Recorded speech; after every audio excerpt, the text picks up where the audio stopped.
Silicon valley of India tech నగరం బెంగళూరును భారీ వర్షం ముంచెత్తింది. దాదాపు 6 గంటలకు పైగా ఏకధాటిగా కురిసిన కుండపోత వర్షానికి నగరం మొత్తం నీట మునిగింది. లోతట్టు ప్రాంతాలు పూర్తిగా జలమయమయ్యాయి. అనేక ప్రాంతాల్లోని ఇళ్లలోకి వర్షపు నీరు వచ్చి చేరింది. ప్రధాన రహదారులన్నీ నదులను తలపిస్తున్నాయి.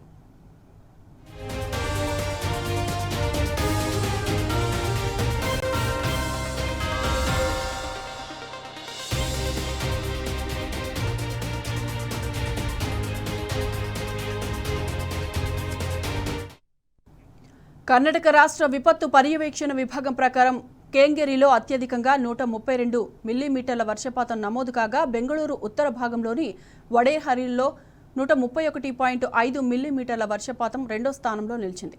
చాలా ప్రాంతాల్లో 100 మిల్లీమీటర్ల కంటే ఎక్కువ వర్షపాతం నమోదైంది. స్థానిక వాతావరణ కేంద్రం ప్రకారం గత 24 గంటల్లో బెంగళూరు నగరంలో సగటు వర్షపాతం 105.5 మిల్లీమీటర్లుగా రికార్డైంది.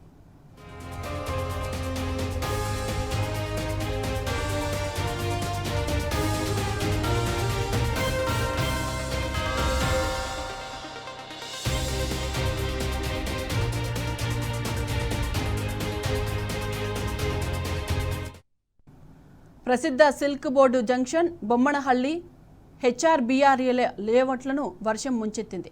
ఈ ఏడాది బెంగళూరులో ఇదే అత్యధిక వర్షపాతంగా నగరవాసులు పేర్కొంటున్నారు. నగరంలో వర్షం సృష్టించిన బీభత్సానికి సంబంధించిన వీడియోలను సోషల్ మీడియా ద్వారా షేర్ చేస్తున్నారు. వరద నీటి ప్రభావం ఎక్కువగా ఉన్న నేపథ్యంలో స్థానిక ఎమ్మెల్యే బి బసవరాజు సాయి లేఅవుట్లోని ప్రభావిత ప్రాంతాన్ని జేసీబీపై ఎక్కి సందర్శించారు. మరోవైపు బెంగళూరులో గురువారం వరకు భారీ వర్షాలు కురుస్తాయని భారత వాతావరణ శాఖ అంచనా వేసింది.